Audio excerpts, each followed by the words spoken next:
প্রিয় দিনী ভাই ও বোনেরা, চলে এসেছে 2026 সালের শবে বরাত। আর মাত্র কয়েকটি দিন বাকি আছে। এখন পর্যন্ত অনেকেই জানে না শবে বরাত কত তারিখে কিবারে অনুষ্ঠিত হবে। এমনকি আমি জানিয়ে দিব আপনি এই শবে বরাতের কত রাকাত নামাজ আদায় করবেন, কয় রাকাত করে করে নামাজ আদায় করতে হবে, এই নামাজের জন্য কোন কোন সূরা দিয়ে পাঠ করতে হবে, অথবা এই নামাজের জন্য নির্দিষ্ট কোনো সূরা আছে কিনা, এই নামাজটা আপনি আদায় করার পরে কোন কোন জিকির আজকারগুলো পাঠ করলে আল্লাহ তাআলা আপনার জীবনের সমস্ত গুনাহকে মাফ করে দিবেন। এমনকি আমরা অনেকেই জেনে থাকি এই রাতে, এই শবে বরাতের রাতে আমাদের ভাগ্য নির্ধারণ হয়ে যায়। সামনে একটা বছর আমরা কি করব, কোথায় যাব, কোথায় থাকব, কি খাবো, কি পরিধান করব, এটা লিপিবদ্ধ হয়ে যায়। এমনকি আমি আপনাদেরকে আরও জানিয়ে দিব এই শবে বরাতের রোজাটা আপনি কোন দিনে রাখবেন। নবীজি সাল্লাল্লাহু আলাইহি ওয়াসাল্লাম কোন কোন দিনে রোজা রাখতেন, এই শাবান মাসে কোন কোন দিন রোজা রাখতেন, এবং এই শবে বরাতের রোজাটা কোন দিনে রাখতেন। এমনকি এই শবে বরাতের রোজাটা যে আপনি রাখবেন, কোনো রোজা যদি রাখতে হয় তাহলে রোজার নিয়ত করতে হয়। এই রোজার নিয়ত কিভাবে করে করবেন সেটাও আমি আপনাদেরকে জানিয়ে দেব ইনশাআল্লাহ। কেননা নবীজি সাল্লাল্লাহু আলাইহি ওয়াসাল্লাম বলেছেন, ও আমার সাহাবীরা তোমরা শুনে নাও, এই শাবান মাস হলো আমি নবীর মাস, আর রমজান মাস হলো আল্লাহ পাক রব্বুল আলামিনের মাস। নবীজি বলেছেন কেন, এই শাবান মাসকে পেলেই নবীজি সাল্লাল্লাহু আলাইহি ওয়াসাল্লাম তার জীবনের আমলগুলো বাড়িয়ে দিতেন, জিকির আজকার তাসবিহ তাহলিল গুলো বাড়িয়ে দিতেন, নফল রোজাগুলো নবীজি বাড়িয়ে দিতেন, এমনকি নফল নামাজ বেশি বেশি করে আদায় করতেন। এই জন্য নবীজি সাল্লাল্লাহু আলাইহি ওয়াসাল্লাম আমাদেরকে একটা দোয়া শিখিয়েছেন, সাহাবীদেরকে শিখিয়েছেন, বইয়ের ভিতরে কিতাবের ভিতরে এখনো দোয়াটি রয়েছে। যে আমার সাহাবীরা, তোমরা যখনই রজব এবং শাবান মাস পেয়ে যাবা, তখন তোমরা একটি দোয়া বেশি বেশি করে পাঠ করবা। এই দোয়াটি পাঠ করলে আল্লাহ পাক রব্বুল আলামিন ওই বান্দাটার হায়াতটাকে বৃদ্ধি করিয়ে দেন, এমনকি তার রিজিককে আল্লাহ তাআলা বৃদ্ধি করিয়ে দেন। তাহলে অবশ্যই এই দোয়াটা পাঠ করবেন, আল্লাহুম্মা বারিক লানা ফি রজব ওয়া শাবান ওয়া বাল্লিগনা রমাদান। আয় আল্লাহ তাআলা, আপনি আমার হায়াতকে রজব এবং শাবান মাসকে বৃদ্ধি করিয়ে দেন, আমাকে রমজান পর্যন্ত আপনি পৌঁছে দেন। এই দোয়াটা আপনি পাঠ করবেন। অথবা অনেকেই এই দোয়াটা এইভাবে করে পাঠ করে, আল্লাহুম্মা বারিক লানা ফি শাবান ওয়া বাল্লিগনা রমাদান। এইভাবে করে পাঠ করলেও হয়, যেহেতু রজব মাস পিছনে চলে গিয়েছে। এখন আসেন, নবীজি সাল্লাল্লাহু আলাইহি ওয়াসাল্লাম এই শাবান মাসের মধ্য রজনী 14 তারিখ দিন গিয়ে যে রাত্রটা আসে, 15 তারিখের রাত্র, এটাকে বলা হয় লাইলাতুন নিসফু মিন শাবান। মানে শাবান মাসের মধ্য রজনী, মধ্যবর্তী যে রাতটা রয়েছে ওইটাকেই বলা হয় লাইলাতুন নিসফু মিন শাবান। আম্মা জান মা আয়েশা রাদিয়াল্লাহু তাআলা থেকে একটি হাদিস বর্ণিত রয়েছে। তিনি বলেন, আমি ঘুমিয়েছিলাম, আমার ঘুম ভেঙে গেল, আমি উঠে দেখলাম নবীজি আমার পাশে আর নেই। তখন আমি ঘুম থেকে উঠে নবীকে খোঁজাখুঁজি করা শুরু করলাম, নবীকে পেয়েও গেলাম। তারপর আমি যেয়ে দেখি নবীজি কান্নাকাটি করতেছে, আল্লাহ তাআলার কাছে দুইটা হাত তুলে এই লাইলাতুন নিসফু মিন শাবানের রাতে আল্লাহ তাআলার কাছে দোয়া করতেছে। এই হাদিসটা সহিহ, এবং কি আব্দুল্লাহ ইবনে মাসউদ রাদিয়াল্লাহু তাআলা তিনি বলেছেন, হাদিসটা তিনি সুন্দরভাবে করে বর্ণনা করেছেন। এমন 5টি রাত রয়েছে এই 5টি রাতে যদি আল্লাহ তাআলার কাছে দোয়া করা হয়, আল্লাহ পাক রব্বুল আলামিন ওই বান্দাটার দোয়াকে কবুল করে নেন। আর সেই 5টি রাতের ভিতরে একটি রাত রয়েছে শবে বরাতের রাত, এই লাইলাতুন নিসফু মিন শাবান। এই শাবান মাসের মধ্যবর্তী যে রাতটা রয়েছে, এই শাবান মাসের মধ্য রজনী যে রাত আছে, এই রাতে আল্লাহ পাক রব্বুল আলামিন একদম মাগরিবের সময় প্রথম আসমানে চলে আসেন, বান্দাদেরকে ডাকতে থাকেন, ও আমার বান্দারা, তোমরা আমার কাছে কি চাইবা চাও, আমি তোমাদেরকে তাই দান করে দিব। তাহলে এইবারে চলুন, এই শাবান মাস, এই শবে বরাতের রাতে আমরা অনেকেই মনে করে থাকি আমাদের ভাগ্যটা নির্ধারণ হয়ে যায়। আমরা সামনে একটা বছর কি খাবো, কি করব, কোথায় থাকবো, কি পোশাক পরিধান করব, এটা লিপিবদ্ধ হয়ে যায়। তবে এটা অনেকের মতামতে এটা নয়। আমাদের ভাগ্যকে 3ভাবে করে নির্ধারণ করা হয়। একটা হলো আমাদের রূহকে সৃষ্টি করা 50,000 বছর আগে একবার লেখা হয়েছে। দ্বিতীয় নাম্বার যখন লেখা হয়, মানে 3টে স্তরে লেখা হয়। দ্বিতীয় নাম্বার আমরা যখন মায়ের পেটের ভিতরে ছিলাম, রেহেমের ভিতরে ছিলাম, তখন একবার লেখা হয়েছে। আর 3 নাম্বার প্রতি বছর একবার লেখা হয়। আর সেটা হতে পারে শাবান মাসের মধ্য রজনী শবে বরাতের রাত, অথবা হতে পারে কদরের রাত, অথবা হতে পারে বরকতময় ফজিলাতপূর্ণ কোনো এক রাতে। সেটা আল্লাহ তাআলাই ভালো জানেন। এটা নিয়ে আসলে এটা নিয়েও একটু মতলক্কা আছে। এক এক ইমাম এক এক রকমভাবে করে মতামত দিয়েছেন, এক এক আলেম এক একভাবে করে মতামত দিয়েছেন। তাহলে চলুন, এই শবে বরাতের রাতে আমরা যার দিক থেকে যথারীতিভাবে যতটুকু সম্ভব ইবাদত করব, জিকির আজকার তাসবিহ তাহলিল পাঠ করব। কেন করব? হাদিসটা যেহেতু সহিহ আছে যে আল্লাহ তাআলা প্রথম আসমানে ঠিক মাগরিবের সময় সূর্য অস্ত যাওয়ার সঙ্গে সঙ্গে আল্লাহ তাআলা প্রথম আসমানে চলে আসেন। সুবহানাল্লাহ। এই রাতেই, শবে বরাতের রাতে।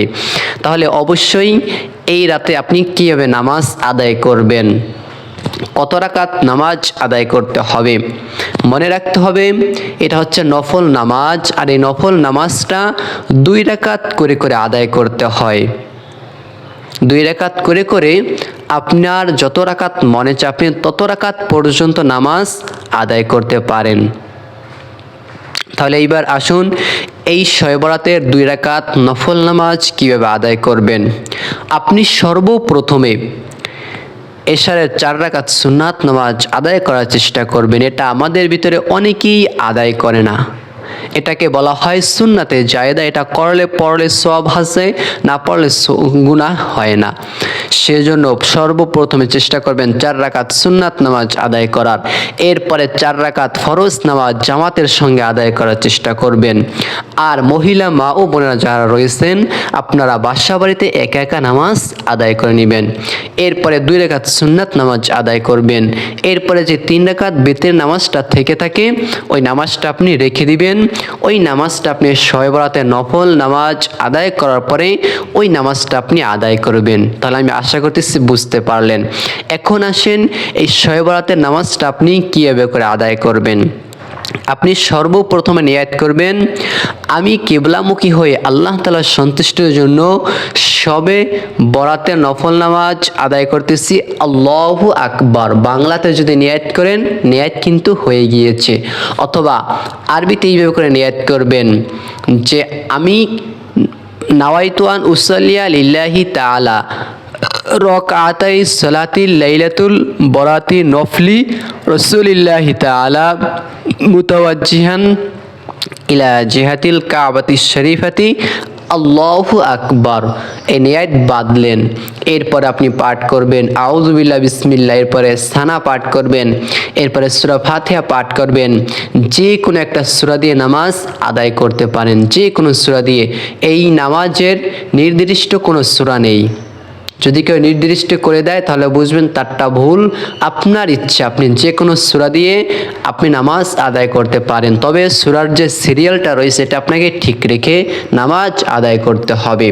তাহলে সর্বপ্রথম আপনি সূরা ফিল পড়েছেন, হ্যাঁ, দ্বিতীয় রাকাতে সূরা ফিলের নিচ থেকে একটা সূরা পড়বেন। প্রথম রাকাত আপনি সূরা ইখলাস পড়লেন, দ্বিতীয় রাকাতে সূরা ফিল পড়লেন, কুরাইশ পড়লেন, তাহলে কিন্তু হলো না, নামাজের সিরিয়াল হলো না, নামাজটা কিন্তু মাকরুহ হয়ে গেল। এরপরে আপনি সূরা ফাতিহা পাঠ করার পরে একটা সূরা মিলাবেন, এক রাকাত শেষ করবেন, দ্বিতীয় রাকাত রুকু মানে কেরাত পড়বেন, তারপরে রুকু করবেন, দুইটা সিজদা করবেন, বৈঠকে বসবেন, তাশাহুদ, দুরূদ শরীফ, দুআয়ে মাসুর আপনি পাঠ করে সালাম ফিরে নেবেন। এইভাবে করে করে করে করে আপনার 2 রাকাত করে করে আপনার যত রাকাত নামাজ পড়তে ইচ্ছা হয়, মনে চায় আপনি তত রাকাত পর্যন্ত নামাজ আদায় করে নেবেন। এরপরে আসেন, আপনি 3 রাকাত বিতরের নামাজটা সর্বশেষ গিয়ে আপনি নামাজটা আদায় করবেন। এরপরে আপনি আল্লাহ তাআলার কাছে মোনাজাত করবেন। কিভাবে? সর্বপ্রথমে সুবহানাল্লাহ, নামাজের সালাম ফিরে আপনি পাঠ করবেন আস্তাগফিরুল্লাহ, এরপরে সুবহানাল্লাহ 33 বার, আলহামদুলিল্লাহ এটা 33 বার, আল্লাহু আকবার এটা হলো 34 বার করে পাঠ করবেন। এরপরে আপনি পাঠ করবেন ইয়া যাল জালালি ওয়াল ইকরাম, ইয়া যাল জালালি ওয়াল ইকরাম, ইয়া যাল জালালি ওয়াল ইকরাম। সর্বশেষে গিয়ে আপনি একটা দোয়া পাঠ করবেন। নবীজি সাল্লাল্লাহু আলাইহি ওয়াসাল্লাম বলেছেন, 7 আসমান 7 জমিনকে যদি এক পাল্লায় রাখা হয়, অপর পাল্লা যদি ছোট্ট জিকিরটাকে রাখা হয়, তারপরে জিকিরের পাল্লাটা ভারী হয়ে যাবে। সুবহানাল্লাহ, সেই জিকিরটা হলো লা ইলাহা ইল্লাল্লাহ। এই দোয়াটা পাঠ করবেন, সর্বশেষে পাঠ করবেন লা ইলাহা ইল্লাল্লাহু মুহাম্মাদুর রাসূলুল্লাহ সাল্লাল্লাহু আলাইহি ওয়াসাল্লাম পাঠ করবেন। এরপরে আপনি আল্লাহ তাআলার কাছে 2টা হাত তুলে সুন্দরভাবে করে দোয়া মোনাজাত করবেন, নিজের ভাগ্যের জন্য দোয়া করবেন, সংসার পরিবারের জন্য, সকলের জন্য আপনি দোয়া করে নেবেন। তাহলে আমি আশা করতেছি নামাজের নিয়ম কানুনটা আপনি শিখতে পেরেছেন। এখন আসেন এই শবে বরাতের রোজাটা কীভাবে করে রাখবেন, কোন দিনে রাখবেন। আপনাকে জানতে হবে শবে বরাত হলো 2026 সাল ফেব্রুয়ারি মাসের 3 তারিখ মঙ্গলবার দিন গিয়ে যে রাত্রটা আসবে, এই রাতটাই হলো শবে বরাতের রাত। এই রাতেই আপনাকে ইবাদত করতে হবে, এই রাতে আপনাকে নামাজ আদায় করতে হবে, এই রাতে আল্লাহ তাআলার কাছে যা দোয়া করবেন, যা চাইবেন, আল্লাহ তাআলা আপনাকে তাই দান করে দিবেন ইনশাআল্লাহ। তাহলে আপনি এই রাতে ইবাদত করলেন, এই রাতের শেষে আপনি সাহরি খেলেন, খাওয়ার পরে আপনি এইবারে রোজার শবে বরাতের রোজার নিয়ত এইভাবে করে করবেন, আমি আল্লাহ তাআলার সন্তুষ্টির জন্য শবে বরাতের রোজা রেখে দিলাম। ঠিক এইভাবে করে বাংলায় নিয়ত করলেই আপনার নিয়ত হয়ে যাবে। এরপরে আপনি এই যে 15 তারিখ যে দিনটা রয়েছে, এই দিনটা আপনি চাইলে শবে বরাতে যদি একটা রোজা রাখেন তাহলে এই দিন একটা রোজা রাখতে পারেন, অথবা নবীজি প্রতি সপ্তাহে 2টা রোজা রাখতেন, একটা হলো সোমবার আর একটা হলো বৃহস্পতিবার। এই 2টা দিন আপনি চাইলে রোজা রাখতে পারেন, অথবা আরও একটা রোজা রয়েছে প্রতি মাসে 3 দিন সেটা রাখতেন, সেটাকে বলা হয় আইয়ামে বীজের রোজা। আরবি মাস হিসাব করে আরবি অনুযায়ী 13, 14, 15, 13, 14, 15 এই 3টা রোজা নবীজি সাল্লাল্লাহু আলাইহি ওয়াসাল্লাম প্রতি মাসেই তিনি রেখে দিতেন। যদি আপনি আইয়ামে বীজের এই 3টা রোজা রাখেন 13, 14, 15, তাহলে আপনার এই জায়গায় একটা মানে আপনি যেমন আইয়ামে বীজের এই সুন্নাত রোজাটা আপনার রাখা হয়ে গেল, এমনকি শবে বরাতের রোজাটাও রাখা হয়ে গেল। 13 তারিখ আইয়ামে বীজের রোজা, 14 তারিখ আইয়ামে বীজের রোজা, 15 তারিখ যদি শবে বরাতের রোজা, এটাও হচ্ছে আইয়ামে বীজের রোজা, মানে 3টে আইয়ামে বীজের রোজা। আর কেউ যদি চান যে না আমি এই 3টে রাখতে পারবো না, শবে বরাতের একটা রাখবো, তাহলে আপনি 15 তারিখ একটা রোজা রেখে দিবেন। তাহলে আমি আশা করতেছি রোজার বিষয়টাও জানতে পারলেন।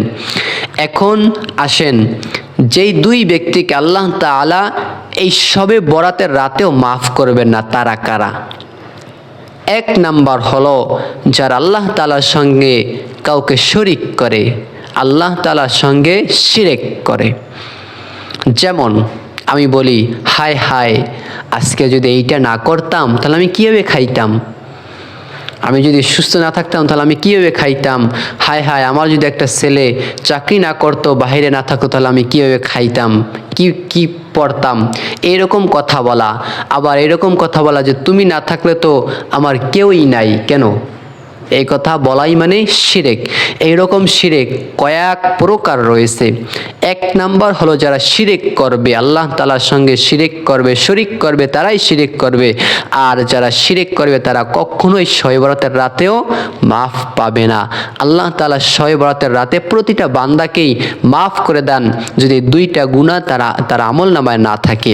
একটা হলো শিরক, আর দুই নাম্বার হলো অন্যের হক যদি কেউ ঠকিয়ে খায়, ভাই বোনের হক ঠকায়, বোন ভাইয়ের হক ঠকায়, আত্মীয় স্বজনদের হক ঠকায়, এরকম যদি কেউ কারোর হক, পার্সোনাল হক যদি ঠকিয়ে খায়, তার পাওনা তাকে দিচ্ছে না, তাকে ঠকাচ্ছে, এরকম হক যদি কারোর হক যদি সে নষ্ট করে, তাহলে তাকে ওই শবে বরাতের রাতেও আল্লাহ তাআলা কখনো মাফ করবেন না।